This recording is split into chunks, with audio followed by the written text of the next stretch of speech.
से शुरू करते हैं। नमो अरिहंताणं नमो सिद्धाणं नमो आयरेयाणं नमो वज्रायाणं नमो लोये सवसाहुणम् मोक्षमार्गस्य नेतारं भेत्तारं कर्म भूभृतां ज्ञातारं विश्वतत्त्वानां वन्दे तद्गुणलब्धये देवागमनभूयान चामरादि विभूतयः माया विश्वपि दृश्यन्ते नास्तस्त्वमसि नो महान्। कक्षा को चालू करते हैं। मैं एक छोटा सा प्रश्न आपसे पूछता हूं, उसके बाद चालू करेंगे। आपने नोटिस किया होगा कि मैंने तत्वार्थ सूत्र का मंगलाचरण भी पढ़ा है। तो तत्वार्थ सूत्र का मंगलाचरण मैंने क्यों पढ़ा? जब हम ग्रंथ पढ़ रहे हैं आप्त मीमांसा या देवागम स्तोत्र, तो कोई बता सकता है कि हम क्यों पढ़ रहे हैं तत्वार्थ सूत्र का मंगलाचरण? हाँ सोनिया जी बोलिए। क्योंकि वे आप इसमें आप्त का ये अच्छे से दिया है, जैसे वीतरागता, सर्वज्ञता। बहुत बढ़िया। आप्त का स्वरूप इसमें बहुत अच्छे से स्पष्ट किया गया है, इसलिए हमने तत्वार्थ सूत्र को पढ़ा है। कोई और रीजन भी आप देना चाहते हैं? कोई और इसके अलावा कोई रीजन देना चाहता है? क्योंकि यही बेस है एक्चुअली। देवागम स्तोत्र का जो मंगलाचरण है, ये तत्वार्थ सूत्र के मंगलाचरण का बेस है, या फिर जो आचार्य समंतभद्र स्वामी है, उन्होंने इस पे जो तत्वार्थ सूत्र पे टीका लिखी है, उसका भी ये मंगलाचरण है। बहुत बढ़िया, ऐसा माना जाता है। हाँ, तत्वार्थ सूत्र का ये जो मंगलाचरण है, इसी के विस्तार में 114 श्लोकों के माध्यम से ये देवागम स्तोत्र लिखा गया है। तो बेसिकली जैसे होता है ना समय सार है, अब समय सार का जो मंगलाचरण है, उस मंगलाचरण पर बहुत सारे लोगों ने अलग अलग प्रकार से अपनी व्याख्या की होगी। समझ लीजिए, ये जो एक श्लोक है ना, मोक्ष मार्गस्य नेतारम, इसमें इतना माल था कि समंत भद्राचार्य ने इसका विस्तार करते हुए आप्तमीमांसा नाम का 114 श्लोकों वाला ग्रंथ लिख दिया। कहने का मतलब, ये जो शक्ति होती है ना, इसको कौन सी शक्ति कहते हैं? साहित्य में इसका बहुत अच्छा नाम है, इसको अभिधा शक्ति नहीं, व्यंजना शक्ति कहते हैं। व्यंजना शक्ति मतलब एक छोटे से वर्ड में कितने सारे भाव भरे पड़े हैं। तो ऐसे ये 2 लाइन का इतना सा मंगलाचरण और उसमें इतने सारे भाव भरे पड़े हैं कि जिनको निकालते निकालते 114 श्लोक समंत भद्राचार्य ने लिख दिए, और वो थके नहीं, उनके मन में विकल्प नहीं आया कि मैं जबरदस्ती बढ़ा रहा हूं। ऐसा इतना माल उनको उसमें मिला और उसमें से उन्होंने ये सारी बात हमको बताई है। और इस आप्त मीमांसा पर अष्टशती और अष्ट सहस्री इतने बड़े बड़े ग्रंथ लिखे गए हैं कि आप अंदाजा नहीं समझोगे कि ये एक मंगलाचरण मोक्ष मार्गस्य नेतारम, इस अकेले मंगलाचरण पर लाखों पेज लिखे जा चुके हैं। कितने पेज लिखे जा चुके हैं? लाखों पेज इस इतने से एक मंगलाचरण पर लिखे जा चुके हैं। और सिर्फ लिखे जा चुके ही नहीं हैं, लिखे जा रहे हैं। और मुझे भरोसा है कि जिस तरीके से हम आप चर्चा कर रहे हैं, आगे भी लिखे जाते रहेंगे। चलो, देवागम स्तोत्र के विषय में जो हमारी चर्चा चल रही है, उसको गति प्रदान करते हुए मैं सबसे पहले आपके सामने वो पीपीटी शेयर करता हूं, जिसके माध्यम से अपन को चर्चा करनी है। कहाँ गई? एक मिनट, आई एम सॉरी।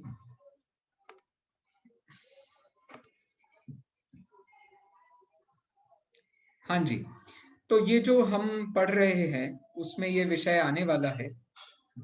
इस विषय के माध्यम से हमको पता चल रहा है कि आप्त का स्वरूप कितने विस्तार से लिखा गया है। हमारे कोर्स में जो कारिकाएं हैं वो 16 ही हैं, जिसमें पहले अध्याय का पूरा आत्मा आ जाता है। इसलिए ये पहले अध्याय को समझाने के हिसाब से ये पूरे विषय को अपन चर्चा में ला रहे हैं। चलिए, पहला, दूसरा, तीसरा, ये तीनों कारिका के सार के रूप में ये जो एक स्लाइड है उसे मैं पढ़ देता हूं, तो आपको एक बार रिवीजन हो जाएगा।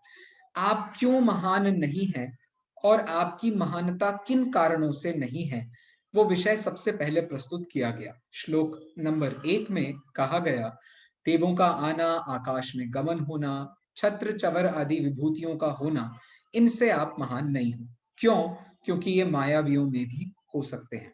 शरीर आदि का आंतरिक और बाह्य अतिशय होना, ये भी आपकी महानता का कारण नहीं हो सकता, क्योंकि ये अन्य रागादि देवों में भी हो सकता है। धर्म के बहुत सारे प्रवर्तक इस पृथ्वी पर रह रहे हैं, बहुत सारे दार्शनिक इस दुनिया में रह रहे हैं, लेकिन इन सभी दार्शनिकों को महान नहीं कहा जा सकता, क्योंकि ये सभी भी, इन सभी की बात में भी परस्पर विरोध होता है। इस कारण से हे भगवान, आप महान नहीं हैं। चौथी कारिका से अपन दोबारा से चर्चा कर लेते हैं, तो फिर छठवीं कारिका तक आसानी से पहुंच जाएंगे।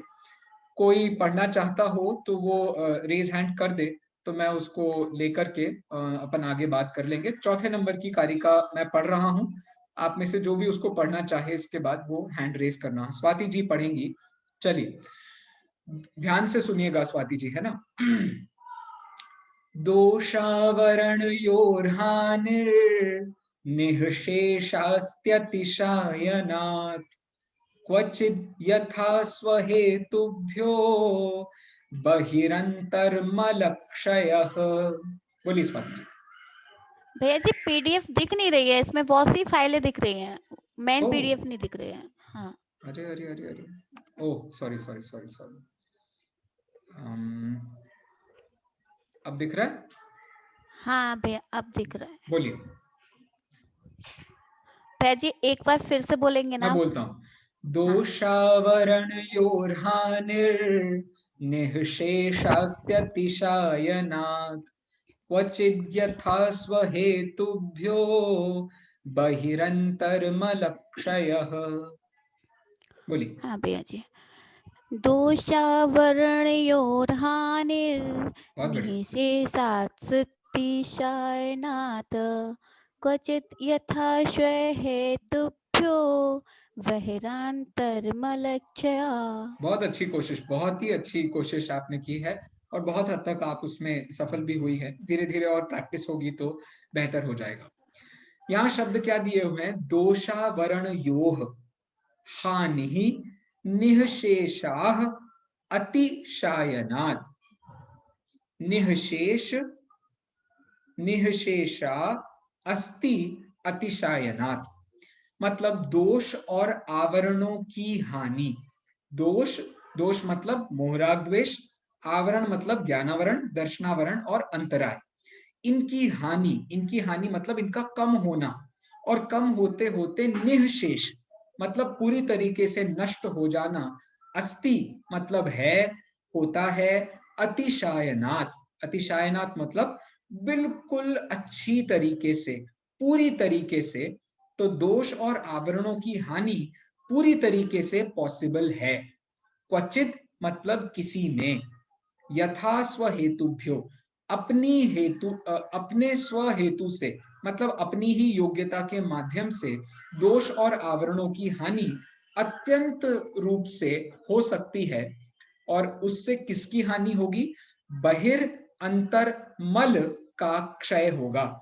बहिर और अंतर के मल का उससे क्षय हो जाएगा।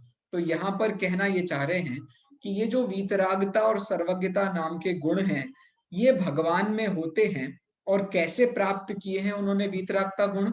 तो मोह राग द्वेष का पूरा अभाव करने से उन्होंने वीतरागता नाम का गुण प्राप्त किया।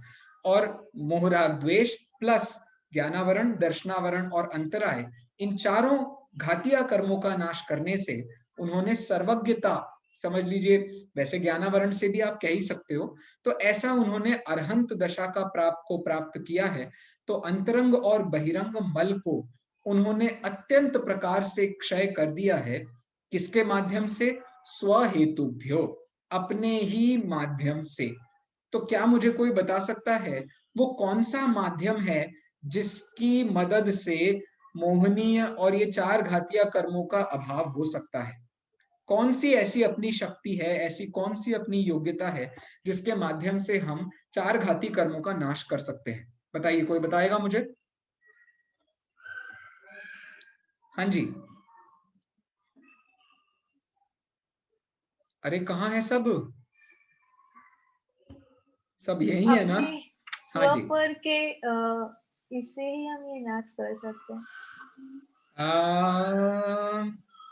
स्व पर भैया क्वेश्चन रिपीट करेंगे? मतलब आप कहीं और चली गई थी।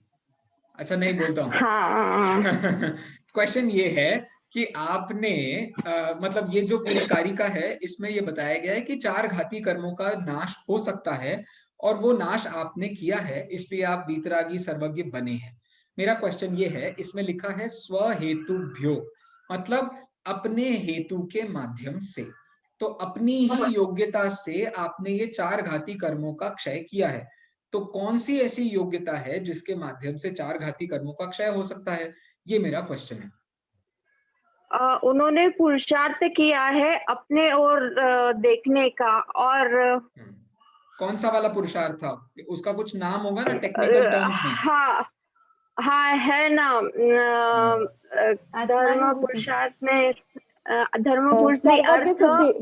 भैया जी सर्वज्ञ सिद्धि नहीं नहीं प्राप्ति। नहीं नहीं, सर्वज्ञ सिद्धि तो अगले, वैसे तो अगली कारिका में होगी, लेकिन क्वेश्चन मेरा ये है, काम, हमने ऐसी काम, मैं बोलता हूँ मोक्ष पुरुषार्थ, हाँ मोक्ष पुरुषार्थ किया है उन्होंने। नहीं, मोक्ष पुरुषार्थ ये तो फल बता रहे हो आप। मोक्ष तो फल मिल गया, किसकी मदद से ये फल मिला? खुद के तरफ देखने से, स्वानुभूति से, स्वानुभूति बहुत बढ़िया, से, स्वानुभूति से मिला है। देखो मैं सीधा सीधा बोलता हूँ, इसका टेक्निकल वर्ड है शुक्ल ध्यान। शुक्ल ध्यान के माध्यम से ये उन्होंने चार घातीय कर्मों का क्षय किया है। शुक्ल ध्यान किसके आधार पर होता है? तो शुक्ल ध्यान धर्म ध्यान के आधार पर होता है। तो हम सबको क्या करना चाहिए? तो हम सबको भी धर्म ध्यान करना चाहिए। ये प्रेरणा भी अपन को इस श्लोक के माध्यम से मिल रही है, तो ये सारी बातें आपको इसमें गर्भित कर लेनी चाहिए। तो शुक्ल ध्यान ऐसा स्व हेतु है जिसके माध्यम से जो मोहनीय और ये बाकी के तीन कर्म, तो ऐसे टोटल चार घातीय कर्मों का क्षय हो सकता है। शुक्ल ध्यान के भी चार भेद हैं, तो दो शुक्ल ध्यान मतलब दूसरे नंबर के शुक्ल ध्यान से अरहंत दशा की प्राप्ति होती है, ठीक है। और फिर तीसरे नंबर के शुक्ल ध्यान से 14वां गुण स्थान होता है और चौथे नंबर के शुक्ल ध्यान से सिद्ध दशा की प्राप्ति होती है। तो सीधे सीधे शब्दों में कहा जाए तो दूसरे नंबर के शुक्ल ध्यान से व्यक्ति को ऐसी दशा की प्राप्ति होती है कि उसके सारे दोष और उसके सारे आवरण निःशेष, कोई नहीं बचा है, सबके सबकी हानि हो गई है। कैसी हानि हो गई है? अतिशायनात्, मतलब धीरे धीरे करके बढ़ बढ़ के इनकी पूरी हानि कर दी। कौन बढ़ा? तो अपनी स्व हेतु, अपना जो आत्म संबंधी पुरुषार्थ, जैसा कि निखिली जी ने कहा था, और आत्म संबंधी पुरुषार्थ मतलब आत्मा की अनुभूति में अधिक काल तक रहना, जैसा कि रश्मि जी ने कहा था। तो इसके माध्यम से व्यक्ति को उस दशा की प्राप्ति हो सकती है। ये बात इस चौथे नंबर की कारिका में बताई गई है।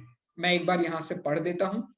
जिस प्रकार किसी स्वर्ण आदि पदार्थ में अपने अग्नि आदि कारणों के द्वारा उत्तरोत्तर वृद्धिंगत रूप से आंतरिक व बाह्य मल का पूर्ण नाश होना संभव है, उसी प्रकार किसी आत्मा में उत्तरोत्तर वृद्धिंगत रूप से मोहादि दोष, मोराग्वेश और उनके कारणभूत कर्म, ज्ञानावर्णी, दर्शनावर्णी, मोहनीय, अंतराय का पूर्ण नाश अर्थात वीतरागता संभव है।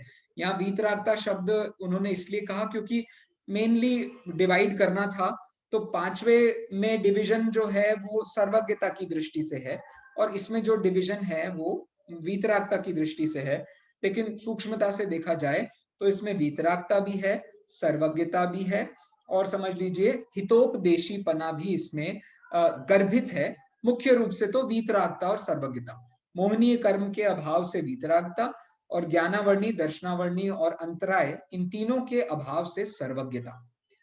तीनों कर्म के अभाव से सर्वज्ञता, हाँ, तीनों कर्म के अभाव से सर्वज्ञता, क्योंकि सर्वज्ञता मतलब ज्ञान और दर्शन, ये दोनों अरहंत भगवान को एक साथ होते हैं। अपन को तो पहले दर्शनोपयोग होता है, फिर ज्ञानोपयोग होता है, उनके साथ ऐसा नहीं है, उनको दर्शनोपयोग ज्ञानोपयोग एक साथ होता है। तो इस दृष्टि से ज्ञानावरण दर्शनावरण दोनों हुए। और ज्ञानावरण दर्शनावरण की शक्ति कौन देता है? वो देता है वीर्य नाम का गुण।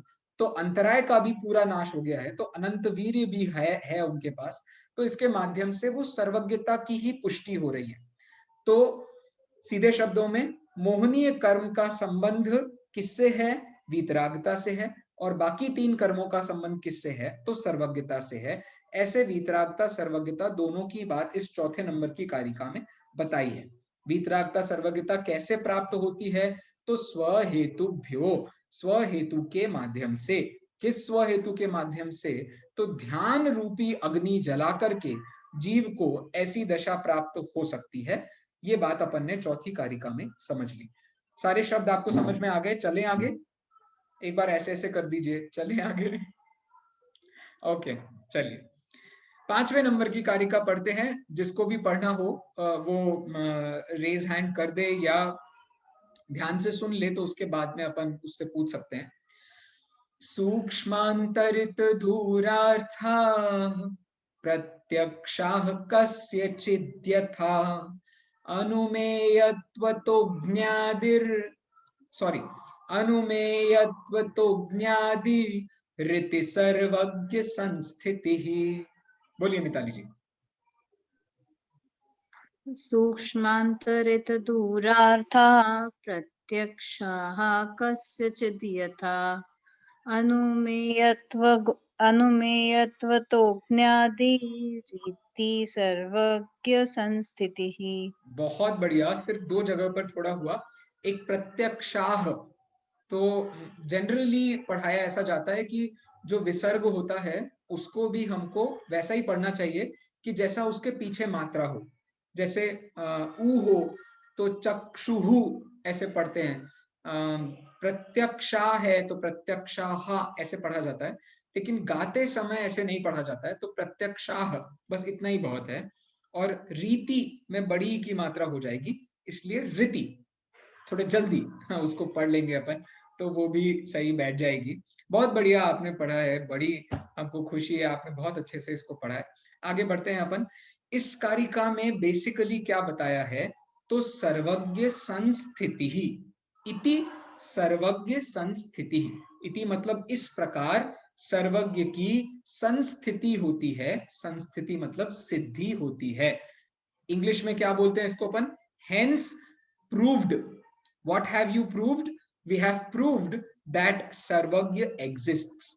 Hence, it proves that Sarvagya exists. ठीक है? अब हमने कैसे प्रूव किया कि सर्वज्ञ एग्जिस्ट होता है? देखो, मैं आपको एक बहुत सरल उदाहरण देके ये बात समझा सकता हूं। जैसे एक क्लास में 10 बच्चे पढ़ते हैं, 10 बच्चों के अलग अलग नंबर आते हैं। अब 10 बच्चों के अलग अलग नंबर आते हैं, तो समझ लीजिए जब रिजल्ट आया तो रैंक आया 1 से लेके 10 तक का रैंक आया। तो अब जो 5th नंबर पे आया है, 5th नंबर वाले व्यक्ति को आप यदि ध्यान से ऑब्जर्व करो तो आपको समझ में आएगा कि वो 6th रैंक वाले व्यक्ति से तो बेहतर था, लेकिन 4th रैंक वाले व्यक्ति से कम था। इसका मतलब हम सब में भी ऐसी योग्यता होती है कि हमारा ज्ञान कम ज्यादा होता है। तो अब हमारी क्लास में कोई ना कोई ऐसा होगा ना जिसको फर्स्ट रैंक मिलेगी। अब जिसको भी फर्स्ट रैंक मिलेगी वो ऐसा व्यक्ति है जिससे वो सारा का सारा विषय पता है। समझ में आ रही है आपकी बात? ऐसे ही आप पूरी दुनिया में इमेजिन करो, पूरी दुनिया एक क्लासरूम है, उसमें सारे लोग रहते हैं और उसमें आप सब में कैटेगराइजेशन कर लो। आप कैटेगराइजेशन करोगे तो आपको समझ में आ जाएगा इस दुनिया में फर्स्ट रैंक पर कौन आएगा। त्विषा जी, सोनी जी, जो भी सॉरी, फर्स्ट रैंक पर कौन आएगा ज्ञान के मामले में? फर्स्ट रैंक पर कौन आएगा? बोलिए। सोनी। हाँ, सॉरी।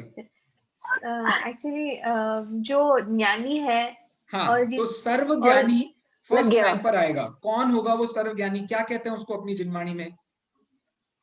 सर्वज्ञ, केवल ज्ञानी तीर्थंकर। राइट, उसको अपन सर्वज्ञ कहते हैं।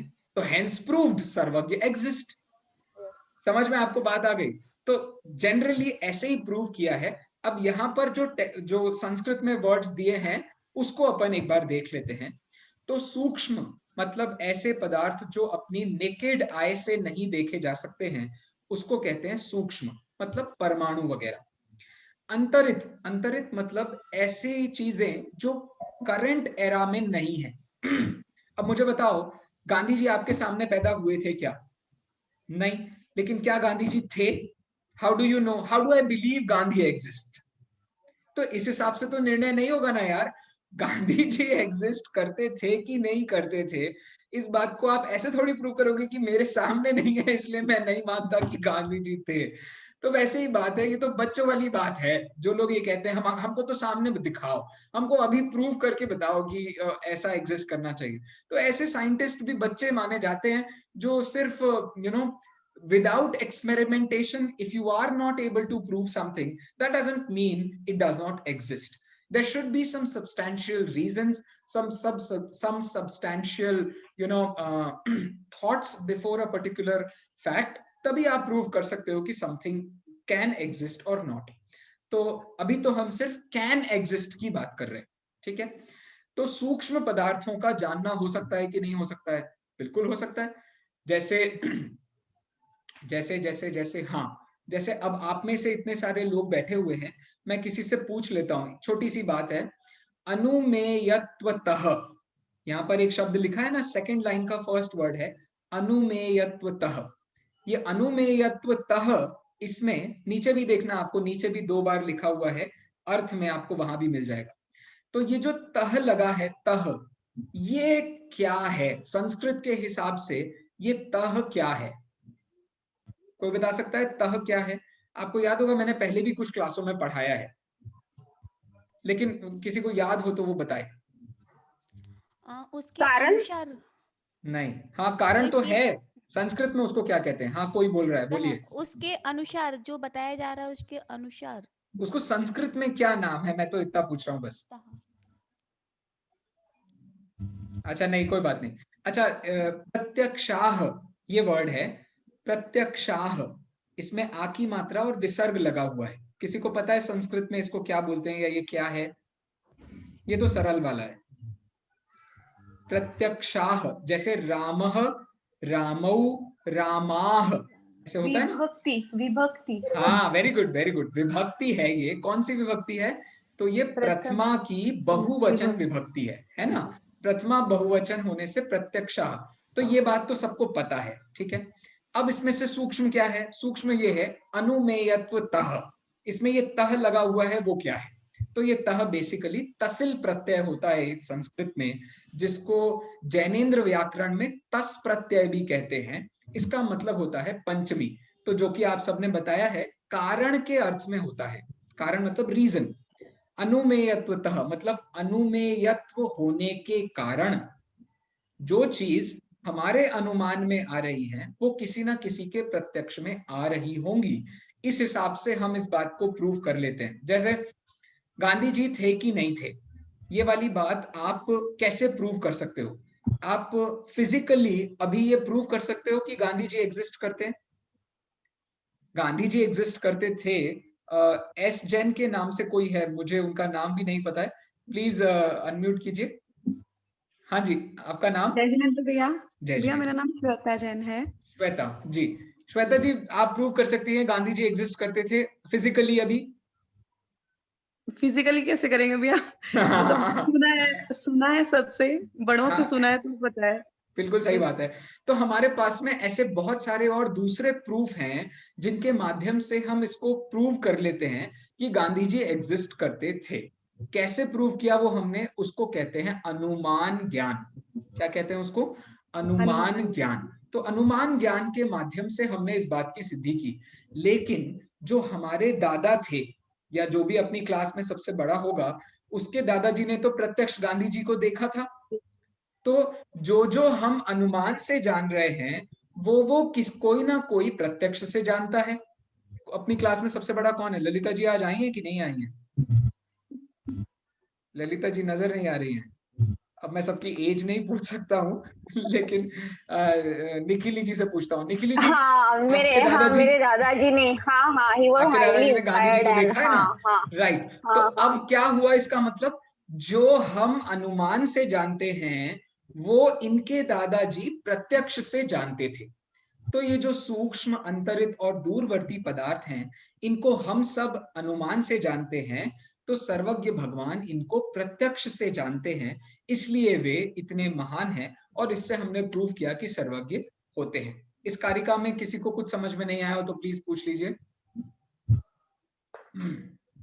सोनी जी, मुझे लग रहा है कुछ गड़बड़ हो रहा है, समझ आ रहा है आपको? भैया जी आ रहा है समझ। अरे क्या बात है, क्या बात है, आई एम सॉरी। चलिए, तो अब मैं नीचे इसका अर्थ पढ़ देता हूं तो आपको उसका थोड़ा अंदाजा हो जाएगा। कहीं कुछ अटको आप तो पूछ लेना। जिस प्रकार अग्नि आदि पदार्थ अनुमान के विषय होने के साथ किसी के लिए प्रत्यक्ष के विषय भी हैं, उसी प्रकार सूक्ष्म, अंतरित और दूरवर्ती पदार्थ अनुमान के विषय होने के कारण किसी के लिए प्रत्यक्ष के विषय भी हैं। जिसके लिए ये प्रत्यक्ष के विषय हैं वही सर्वज्ञ है। इस तरह हमने सर्वज्ञ के अस्तित्व की सिद्धि की। हाँ, कोई कुछ कह रहा है? स्वाति जी कुछ कह रही हैं, बोलिए। जी इसमें ये लाइन आई है ना, अग्नि आदि पदार्थ बहुत बढ़िया, अनुमान के विषय अग्नि आदि होने के पदार्थ कारण। के समान। मैं बोलता हूँ, हाँ, जैसे आपने अभी रिसेंटली कहीं देखा होगा, कभी टीवी पर भी देखा होगा या कभी देखा होगा, किसी पहाड़ के पीछे से धुआं निकल रहा है, किसी पहाड़ के पीछे से धुआं निकल रहा है। तो आपको समझ में क्या आया? आपको ये समझ में आया ना कि इसके पीछे अग्नि जल रही है, तभी इसमें से धुआं निकल रहा है। तो ये हो गया। अभी अग्नि हमको सामने नहीं दिख रही है, अभी सिर्फ हमारे सामने पहाड़ है और हमारे सामने धुआं है, हमारे सामने अग्नि नहीं है। तो अब हमारे सामने अग्नि नहीं है तो क्या अग्नि है नहीं? जो पहाड़ के पीछे रह रहा होगा उसको तो अग्नि साफ साफ दिख रही है। तो जो हमारे अनुमान का विषय है वो किसी ना किसी के प्रत्यक्ष का विषय होगा। इसके माध्यम से अपन ने ये सिद्ध किया कि ऐसा व्यक्ति जिसे जगत के सारे पदार्थ द्रव्य क्षेत्र काल भाव से एक साथ नजर आ रहे हैं, ऐसा व्यक्ति कौन होगा? ऐसा व्यक्ति सर्वज्ञ होगा। तो हम सबको वो सारे पदार्थ अनुमान से पता हैं, तो उनको वो सारे पदार्थ कैसे पता होंगे? प्रत्यक्ष से पता है। इसीलिए हम सर्वज्ञ देव को शत शत प्रणाम करते हैं। और मुझे सर्वज्ञ भगवान की इतनी ज्यादा महिमा इसलिए भी आती है कि सर्वज्ञ भगवान, जैसे जनरली हम लोगों को थोड़ा बहुत ज्ञान हो जाता है ना, तो हम क्या करते हैं, अपने पास्ट की कमियों को बहुत छुपाना चालू कर देते हैं कि मैंने बचपन में इसको मारा था, मैंने उसको पीटा था, मैंने इसको परेशान किया था। हम ऐसा प्रूव करना चाहते हैं, नहीं नहीं, अरे हो गया था वो, तो समझ लीजिए टाइम में ऐसा हो जाता है। हम ऐसे प्रस्तुत करते हैं। लेकिन जब महावीर भगवान से पूछा कि महावीर भगवान बताओ आप पहले कहाँ कहाँ घूम के आए हो, तो उन्होंने अपने अनंत निगोदिया के भव भी ऐसे बताए कि जैसे उनको कोई फर्क नहीं पड़ा, उनको कोई डिफरेंस समझ में नहीं आया। शेर की पर्याय में मैं मांस खा रहा था, ये बताते हुए उनको एक बार ऐसे ये भी नहीं करना पड़ा, थूक भी नहीं गुटकना पड़ा, और उन्होंने जैसा का वैसा हमें बता दिया। इसको कहते हैं वीतरागता। तो वीतरागता, सर्वज्ञता, दे गो हैंड इन हैंड, दोनों साथ में चलते हैं। इसी कारण हम हमारे जो अरहंत हैं उनको इतना महान समझते हैं। ठीक है भैया, यहाँ तक पॉइंट सबको समझ में आ गया। पांचवें नंबर की कारिका ये थोड़ी कठिन थी और ये जरूरी भी बहुत है, इसलिए मैंने इसको थोड़ा और विस्तार में बताया है। बोलिए रश्मि जी। चलें आगे? चलिए, छठवें नंबर की कारिका पढ़ रहा हूं मैं। जिसको भी पढ़ना हो मेरे बाद वो प्लीज ध्यान से सुन लीजिएगा एक बार। सत्वमेवासि निर्दोषो युक्ति शास्त्रा विरोधी वाक् अविरोधो यदिष्टं ते प्रसिद्धेन न बाध्यते। सरल है, मैंने धीरे धीरे भी पढ़ने की कोशिश की। पढ़िए स्वाति जी। स्वाति जी नहीं, श्वेता जी। सत्वमेवादि निर्दोषो युक्ति शास्त्र विरोधी वाक् अविरोधो यदिष्टं ते प्रसिद्धेन न बाध्यते। क्या बात है, बिल्कुल A1। मतलब अपन यदि अभी नर्सरी की क्लास में होते तो मैं आपकी कॉपी में 5 स्टार्स दे देता। मैं भैया जी नर्सरी वाली ही हूँ। नहीं नहीं, सब अपन सब नर्सरी वाले ही हैं, उसमें कोई बात ही नहीं है। तो ये बहुत अच्छा कारिका है, थोड़ी सरल भी है और उन्होंने बहुत अच्छा पढ़ा भी है। I really thank you from the bottom of my heart. आगे बढ़ते हैं, 6वें नंबर की जो कारिका है इसके जरा शब्दों का अर्थ समझ लेते हैं। स मतलब वह मतलब पिछले श्लोक में किसकी सिद्धि की थी? सर्वज्ञ की सिद्धि की थी, इसलिए सह का मतलब हुआ सर्वज्ञ। त्वमेव असि, त्वम एव असि, तुम ही हो। कौन हो तुम? निर्दोषः, निर्दोष हो। और क्या हो? युक्ति शास्त्र अविरोधी वाक, वाक मतलब बोलने वाला, अविरोधी मतलब ऐसी बात बोलने वाला जिसका कोई विरोध नहीं है। इससे विरोध नहीं है। युक्ति मतलब लॉजिक, शास्त्र मतलब जिनवाणी, बुक्स। जिनवाणी को बुक्स कहना जरा थोड़ा अजीब लगता है, लेकिन बस कहने के लिए कह रहा हूं। युक्ति और शास्त्र से जिसकी बात का कोई विरोध नहीं है। मतलब आप जिनवाणी को पढ़ लेंगे तो कहीं ये लिखा होगा कि द्रव्य अनंत होते हैं और कहीं ये लिखा होगा द्रव्य क्षय होते हैं, तो आपको बात ऐसी नहीं लगना चाहिए कि ये गलत हो गया, आगे पीछे से इसमें कुछ प्रॉब्लम हो गई। बेसिकली वो ये कहना चाह रहे हैं संख्या की अपेक्षा से द्रव्य अनंत ही होते हैं, लेकिन उनको कैटेगराइज किया जाए तो वो 6 ही होते हैं। इस हिसाब से कोई बात शास्त्र में भी उनके गलत नहीं है। और लॉजिक के हिसाब से भी आपको पता ही है, लाइफ में जैसे आप छोटे चीकू लेने जाओ तो आपको वो कम रेट में मिल जाते हैं। मतलब अब छोटे चीकू ऐसे कैसे बोल रहा हूँ पता नहीं मैं, मतलब कोई चीज ऐसी होती है जो आपको कम रेट में मिल जाती है, कोई चीज ऐसी होती है जो आपको ज्यादा रेट में मिल जाती है। तो अब ये कम ज्यादा वाला जो सिस्टम है वो आप उसकी फ्रेशनेस से, उसकी क्वालिटी से, जो शॉपकीपर है उसकी प्रामाणिकता से आप उसको उस हिसाब से खरीद लेते हो। तो बिल्कुल वैसे ही युक्ति और शास्त्र के माध्यम से जिसकी बात कभी भी झूठी नहीं होती है, उनके पास अपनी हर बात का कोई लॉजिक है। और ऐसा लॉजिक नहीं है कि भैया उन्होंने कह दिया है और हम मान ले। वो ऐसा लॉजिक है जो आपको भी लाइफ में बहुत आसानी से समझ में आ जाएगा। अभी बात अपन प्रयोजन भूत तत्वों के बारे में कर रहे हैं। भैया संसार किसे कहते हैं, मोक्ष किसे कहते हैं, तत्व किसे कहते हैं, ये सब रेफरेंस में उनकी बात को अपन वेरीफाई कर सकते हैं कि उनकी बात क्यों सही है, वो जो कह रहे हैं वो सच क्यों है। अविरोधः, अविरोधः मतलब आपकी वाणी अविरोधी है। युक्ति शास्त्र अविरोधी वाक, तो वचन आपके ऐसे हैं उनका अविरोध है। यदिष्टम ते प्रसिद्धेन न बाध्यते। यदिष्टम ते का मतलब क्या हुआ? यत इष्टम, यत इष्टम मतलब क्योंकि, इष्टम मतलब ये जो आपकी बात है वो कैटेगराइज काय में करेंगे। तो आत्ममीमांसा का बेसिक प्रतिपाद्य विषय क्या है? अनेकांत। तो अनेकांत के माध्यम से आपकी बात में कोई भी बाधा नहीं आती है, न तो प्रत्यक्ष से न परोक्ष से, न तो समझ लीजिए क्या है वो परोक्ष के 4 भेद है ना, मति ज्ञान के ऐसे 4 भेद होते हैं, किसी को याद आ रहे हैं क्या? अवग्रह इह अवाय धारणा। हाँ, थैंक यू थैंक यू। अवग्रह इह अवाय धारणा से आपकी बात में कोई विरोध नहीं आ रहा है। स्मृति प्रत्यभिज्ञान तर्क अनुमान आगम के माध्यम से आपकी बात में कोई विरोध नहीं आ रहा है। तो इन शॉर्ट और कह लो क्या, प्रत्यक्ष, अनुमान, आगम, अर्थापत्ति, अभाव, उपमान, किसी भी प्रकार से आपकी बात में कोई दोष नहीं है। इसीलिए आपकी बात इष्ट है। इष्ट मतलब अच्छी है, प्रिय है। और अच्छी प्रिय क्यों है? क्योंकि वो अनेकांत वाली है। अनेकांत होगा तो आपकी बात में कोई भी विरोध नहीं होगा। इस प्रकार से ये 6वें नंबर की कारिका जो है वो आपको अब सीधे विषय पर ले जा रही है, आपको प्रेरणा दे रही है कि भैया अब आगे क्या बताने वाले हैं। तो हम इष्टम बताने वाले हैं। इष्टम मतलब अनेकांत को अब आगे बताने वाले हैं। इस दृष्टि से समझ लीजिए अब ग्रंथ में क्या आएगा उसका भी उन्होंने रूप हमको बता दिया। तो हे भगवान, आप सर्वज्ञ हैं, आप निर्दोष हैं, आप पर्सनली भी निर्दोष हैं, आपकी वाणी भी निर्दोष है। आपके पर्सनल जो निर्दोषपना है वो कैसे आया है, तो वो भी अनेकांत स्याद्वाद से आया है। और आपकी वाणी में जो अविरोध आया है वो भी अनेकांत स्याद्वाद से आया है। तो आपकी वाणी किसी भी प्रकार से गलत नहीं है, इस बात को अपन ने यहाँ देख लिया है। इसको समराइज करने के लिए ये एक छोटी सी कारिका और है, तो मैं निवेदन करता हूँ मिताली जी से, प्लीज इसको जरा एक बार पढ़ दीजिए ना प्लीज। किन कारणों से जिनेंद्र भगवान महान हैं?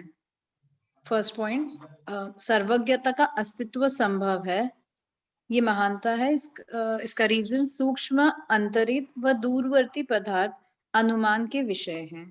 बहुत बढ़िया। वीतरागता का अस्तित्व संभव है, उसका रीजन उसमें उत्तरोत्तर वृद्धि होती है। कौन सा वर्ड था आपको याद आ रहा है? उत्तरोत्तर वृद्धि के लिए कौन सा वर्ड था? अतिशायनाथ। हाँ, अतिशायनाथ। चलिए, बहुत बढ़िया। जिनेंद्र भगवान सर्वज्ञ हैं, महानता वीतरागता, महानता क्यों? वीतरागी हैं। बहुत बढ़िया। और जिनेंद्र भगवान वीतरागी हैं, उसका रीजन युक्ति व आगम से अविरोधी वाणी वाले हितोपदेशी हैं। बहुत बढ़िया। ये वीतरागी को अपन ने किस पॉइंट से प्रूव किया था, आपको याद आ रहा है? सिर्फ 2 वर्ड्स थे, 2 चीजों की हानि के कारण वीतरागी है। कौन कौन सी 2 चीजों की हानि के कारण? कर्म, द्रव्य, दोष और आवरण। क्या बात है। और आपने भी सही कहा, द्रव्य कर्म, भाव कर्म दोनों कहे जा सकते हैं, बिल्कुल सही है। दोष और आवरण वर्ड वहां पर लिखे हुए हैं, तो उनकी हानि होने से आप वीतरागी हैं। बहुत बढ़िया। और आपकी वाणी में जो वीतरागता है वो कैसे आई है? तो युक्ति और आगम के से अविरोधी आपकी वाणी है, तो आप वाणी आपकी अच्छी होने से आप हितोपदेशी भी हैं। चलिए आगे बढ़िए। जिनेंद्र भगवान युक्ति व आगम से अविरोधी वाणी वाले हितोपदेशी हैं, इसका रीजन उनका अनेकांत शासन प्रत्यक्ष प्रमाण से बाधित नहीं होता है। प्रत्यक्ष कहो, परोक्ष कहो, किसी भी प्रमाण से वो बाधित नहीं होता है। बिल्कुल सही आपने ये मतलब एनालिसिस पकड़ा है। अच्छा, अनेकांत के लिए संस्कृत में क्या वर्ड आया था मिताली जी? अनेकांत के लिए नहीं याद भैया। देखो, अरे यार मैंने 2 बार बताया था, क्या कर रही हो आप ऐसे? अविरोधो यदिष्टः। यहाँ देखिए, इस लाइन में मिल जाएगा आपको। हाँ, वेरी गुड। इष्टम शब्द के माध्यम से अनेकांतम इष्टम, ऐसी बात उन्होंने बताई थी। बहुत बढ़िया। आगे का और पढ़ दीजिए प्लीज।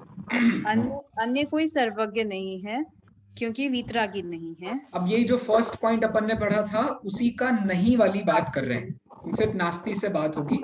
पढ़ दीजिए एक बार। अन्य कोई वीतरागी नहीं है, क्योंकि युक्ति व आगम से अविरोधी वाणी वाला हितोपदेशी नहीं है। अन्य कोई युक्ति व आगम से अविरोधी वाणी वाला हितोपदेशी नहीं है, क्योंकि उनका एकांत शासन प्रत्यक्ष प्रमाण से बाधित होता है तथा उसमें वस्तु व्यवस्था सिद्ध नहीं होती। क्या बात है, बिल्कुल। मेरे ख्याल से अब सबको समझ में आ गया। ये 3 पैरामीटर्स हैं जिनके माध्यम से आप ये समझ सकते हैं कि कौन सा आदमी सही है और कौन सा आदमी गलत है। आप रियल लाइफ में भी आइडेंटिफाई कर सकते हो इसको। आपको अपनी मम्मी को वेरीफाई करना है, पापा को वेरीफाई करना है, टीचर को वेरीफाई करना है। ये 3 चीजें हैं।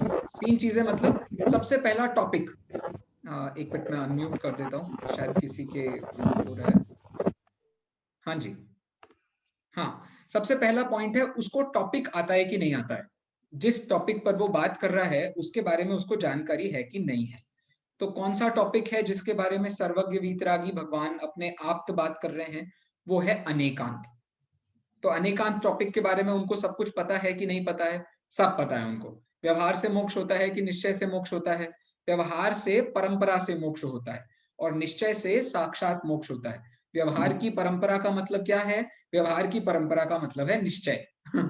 तो व्यवहार की परंपरा को छोड़कर जब व्यक्ति निश्चय की परंपरा में आएगा तभी उसको मोक्ष की प्राप्ति हो सकती है। क्या है ये? इसको कहते हैं अनेकांत। तो ये हो गया मोक्ष संबंधी अनेकांत। भैया द्रव्य एक होते हैं या द्रव्य अनंत होते हैं? भाई सब द्रव्य ही होते हैं, इसलिए एक ही होते हैं। और सब द्रव्य गिनती करो, आप गिनती करने बैठ जाओ तो आपको अनंत मिल जाएंगे। इस दृष्टि से वो अनंत होते हैं। तो इस मतलब कहने का मतलब ये है अनेकांत की शक्ति। ये अनेकांत की शक्ति उनके पास है। इस अनेकांत की शक्ति से हम क्या प्रूव करते हैं?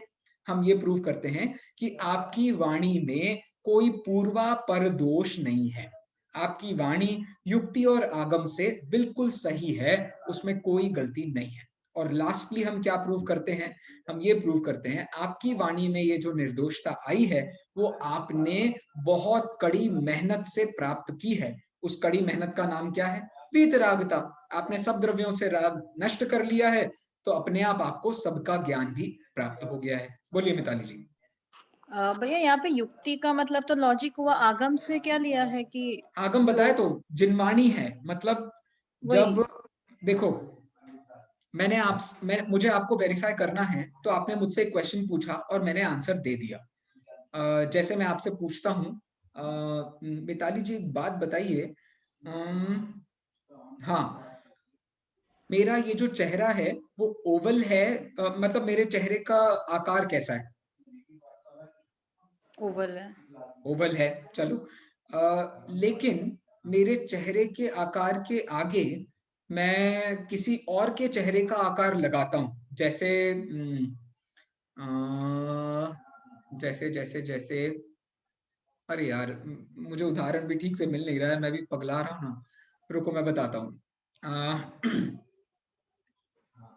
हाँ हाँ, मैं बड़ा हूं या छोटा हूं? मिताली जी मैं बड़ा हूं, अपेक्षा लगानी पड़ेगी, किसकी अपेक्षा? एग्जैक्टली तो ये जब आपने ये कहा ना अपेक्षा लगानी पड़ेगी, तो इसको कहते हैं अनेकांत। तो फर्स्ट लॉजिक से तो मुझे समझ में आ गया आपका कहना सही है, लेकिन अब इसका मुझे आंसर तो दो। आपने तो कहा लगाना पड़ेगा, आप आंसर तो दो मुझे, कोई भी एक आंसर दो। मुझसे बड़े हैं। हाँ मैं आपसे बड़ा हूं, ये आपने जो उत्तर दिया है वो सही है कि गलत है? युक्ति कहती है कि आपने सही उत्तर दिया है, लेकिन मैं पूछता हूँ, वो हमारे घर में एक छोटा सा 2 साल का बच्चा है, मैं उससे बड़ा हूँ कि छोटा हूँ? बड़े हैं उससे। अच्छा मैं तो वैसे भी बड़ा ही हुआ। अच्छा मैं रश्मि जी से बड़ा हूँ कि छोटा हूँ?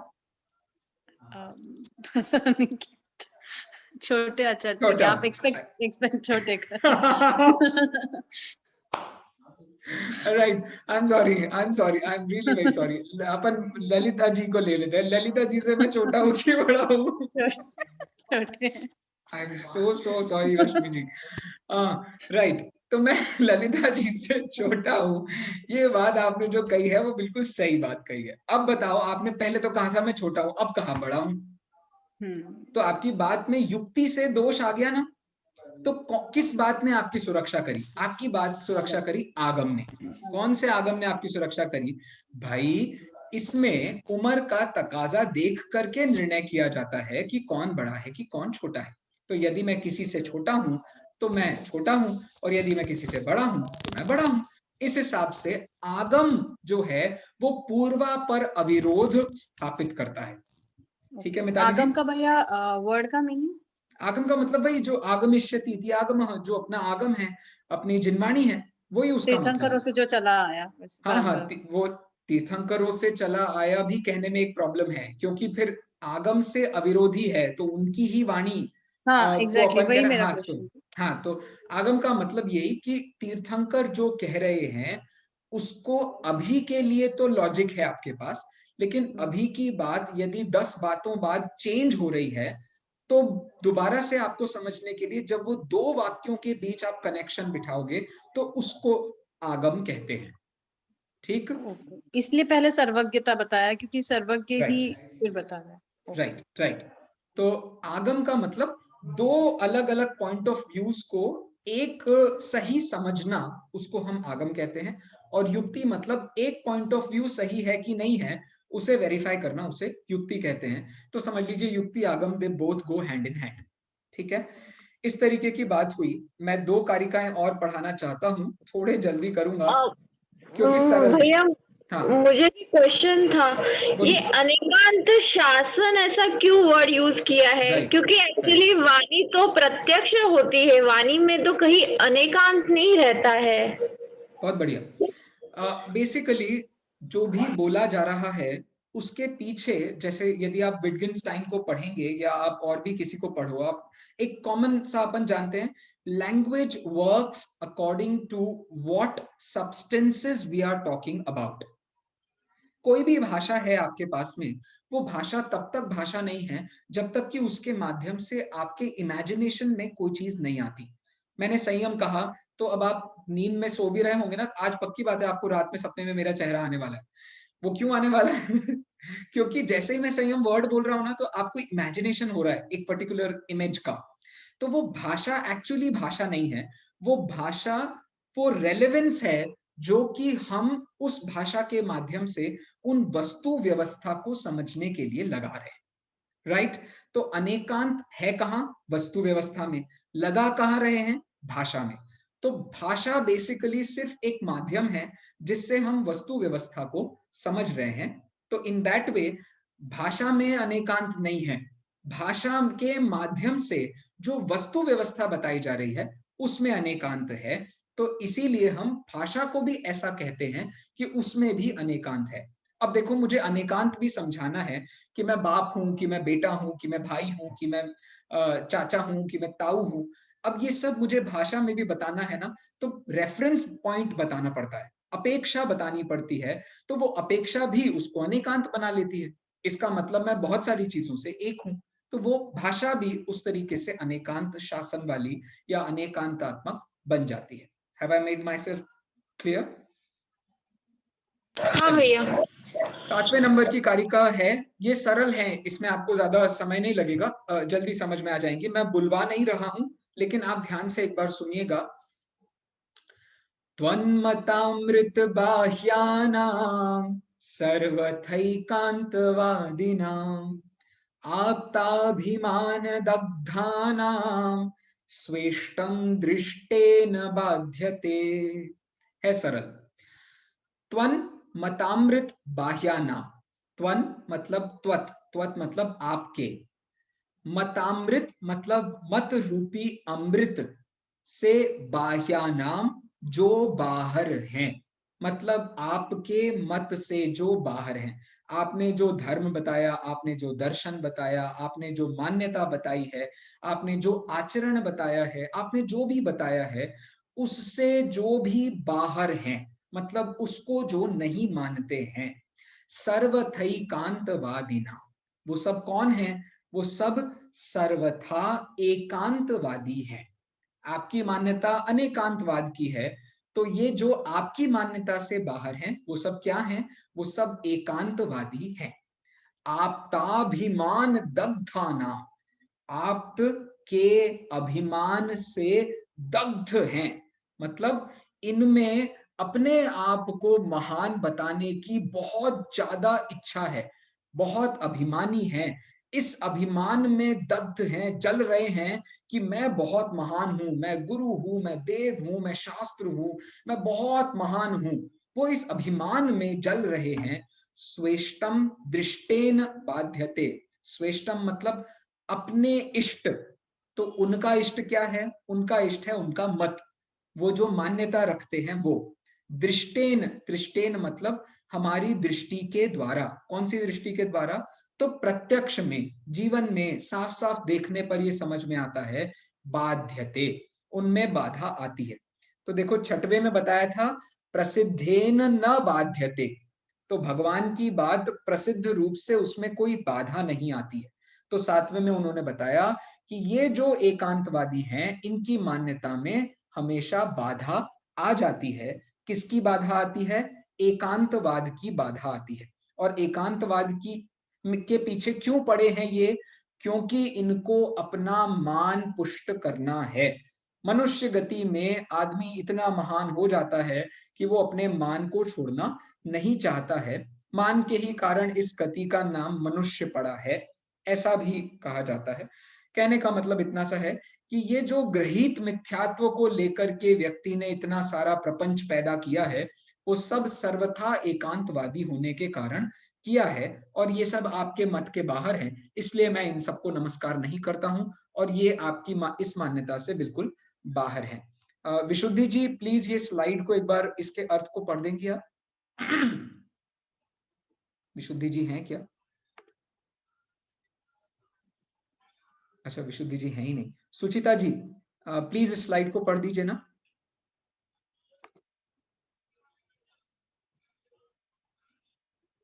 सुचिता जी भी शायद नजर नहीं आ रही है मुझे।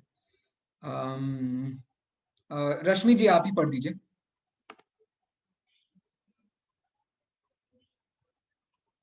अर्थ पढ़ना है भैया जी केवल?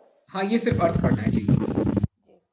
वह सर्वज्ञ आप ही हैं, अन्य कोई नहीं, क्योंकि अन्य कोई निर्दोष अर्थात वीतरागी नहीं है। अन्य कोई वीतरागी इसलिए नहीं है क्योंकि आपके द्वारा प्रतिपादित अनेकांत रूपी अमृत से जो बाहर है और मैं भगवान हूँ ऐसे अभिमान से जले हुए हैं, उन सर्वथा एकांतवादी लोगों को स्वमत प्रत्यक्ष से बाधित होता है, अर्थात वे हितोपदेशी नहीं है। इस कारण से आप हमारे लिए महान हैं। और वे हमारे लिए महान नहीं है। ये सारी की सारी बात अपन ने इस कारिका में देख ली है। अगला भी बहुत सरल है। कुशला कुशलम कर्म परलोकश्च न क्वचित एकांत ग्रह रक्तेषु नाथ स्वपर वैरिषु। क्या मतलब हुआ इसका? सरल है, ये भी बहुत सरल है कारिका। देखो मैं आपको बहुत ही संक्षेप में बता देता हूं। हाँ जी, कुशला कुशलम कर्म मतलब जो कार्य होते हैं वो अच्छे और बुरे होते हैं, ठीक है। परलोकश्च और परलोक, ये जो कुछ भी है, न क्वचित किसी भी अपेक्षा से नहीं है। किसके द्वारा बताई गई बात में पुण्य पाप इहलोक परलोक सब कुछ झूठा है?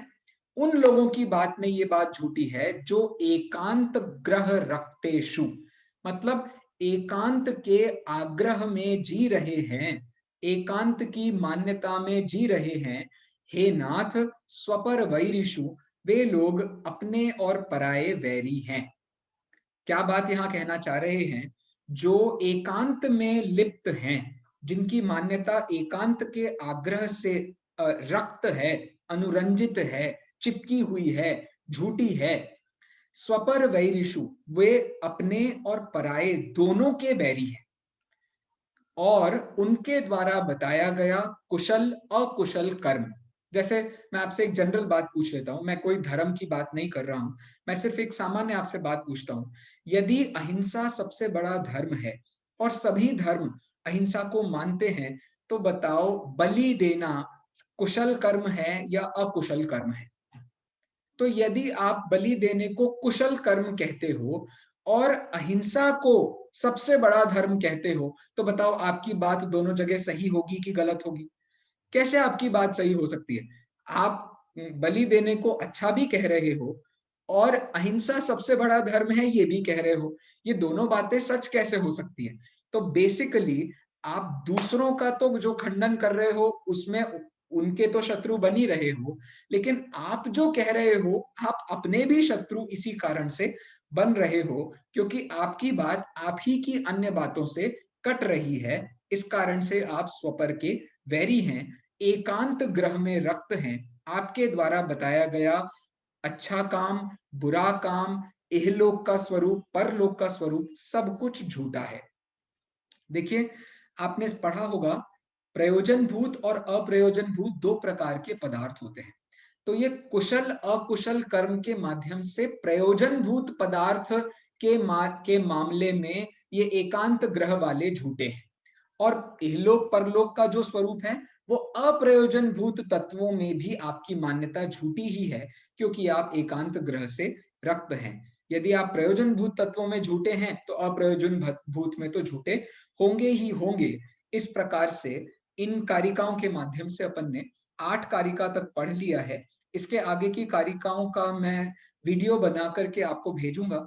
8 तक की कारिकाओं का मैंने 12 मिनट का एक वीडियो, छोटा सा म्यूजिकल वीडियो बना करके आपको भेजा है। आप प्लीज एक बार उसे जरूर सुनिएगा। और बाकी की जो कारिकाएं हैं उनका भी वीडियो बना करके मैं भेजूंगा, आप प्लीज उसको भी ध्यान से सुनिएगा। अगले हफ्ते अपनी क्लास नहीं है, उसके अगले हफ्ते के अगले हफ्ते आपको उन 16 में कोई भी प्रश्न होगा तो अपन एक क्लास करके वो सारा का सारा विषय पर चर्चा कर लेंगे। 12-15 मिनट का ही वीडियो होगा, तो आप चाहें तो स्लो करके भी सुनेंगे तो भी आपको समझ में आ जाएगा। वैसे मैं धीरे धीरे ही बोल रहा हूँ वीडियो में, तो आपको वैसे भी फ्लो में भी समझ में आ जाएगा। तो मेरा एक छोटा सा निवेदन है, अभी का जो विषय है उसको भी एक बार देख लीजिए, और बाद का जो विषय आएगा उसको भी आप प्लीज एक बार देख लेना। इतना कह करके मैं आज की कक्षा को समाप्त करता हूँ। कोई आपका प्रश्न हो, कुछ बात हो तो बताइए, अपन बात करके समापन करते हैं। कोई प्रश्न या कुछ ऐसा हो तो बताइए। सोनिया जी सब ठीक है? हाँ जी ठीक है। सोनी जी सब ठीक है? ठीक है हाँ जी। भैया जी। सुचिता जी